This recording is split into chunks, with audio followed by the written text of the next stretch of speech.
Hello again, everyone, and welcome back to the front line with Joe and Joe Pasillo. And once more, let us go into the breach. I want to play you a quick clip to show you two things. All right, I want to show you the complete. What I don't even know what word to use. The conservative politician who's just talking some talking points. He thinks he's going to arouse the faithful to voting for him. It's very fake. It's, I'm going to do this and I did this and I did this. That's Pence. All right.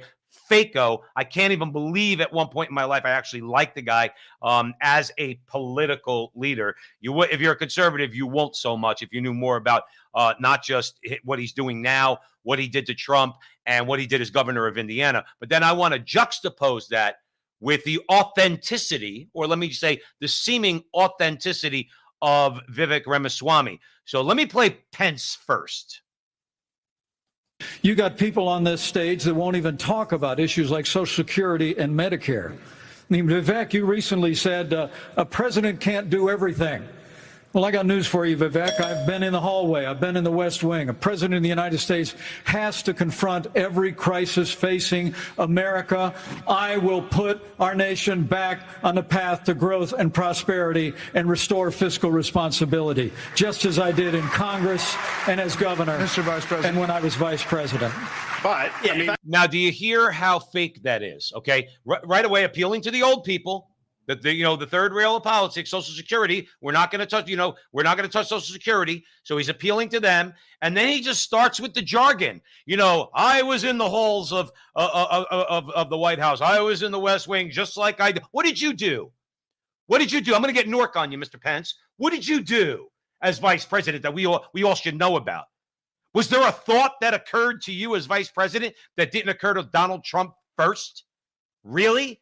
So they start with that, and then they're going to get us on the road to growth and prosperity. I'm tired of hearing it.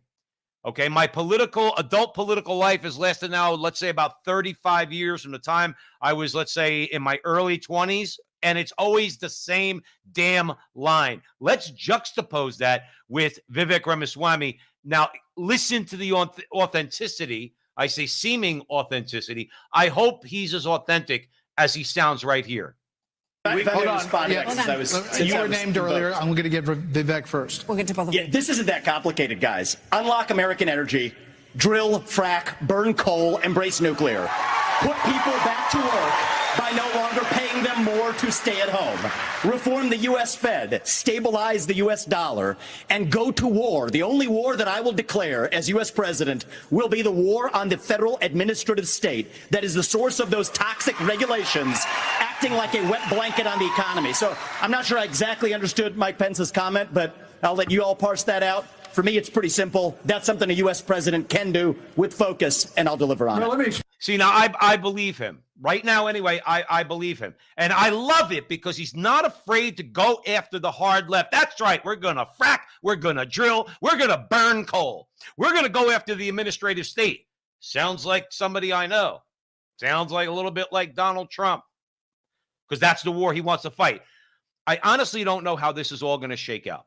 Whether Trump's going to get the nomination, whether or not I'm going to support Vivek Ramaswamy, I'm inclined to. If something happens and Trump can't run or won't run or they kill him or whatever the case might be, if Vivek Ramaswamy is truly pro-life, because that's an important issue for Joe and Joe here at the front line with Joe and Joe, and he's in favor of a heartbeat bill, again, not far enough for us, but that's about as good as you're going to do right now at this moment in human history in America, a heartbeat bill, which would allow abortion, I guess, up to about 6 weeks or so. If he's true on that, and he's really going to go after the administrative state, he's going to unlock energy, and he's going to do something about that border, and he's not going to spend any money in the Ukraine, well, guess what? He's got my vote.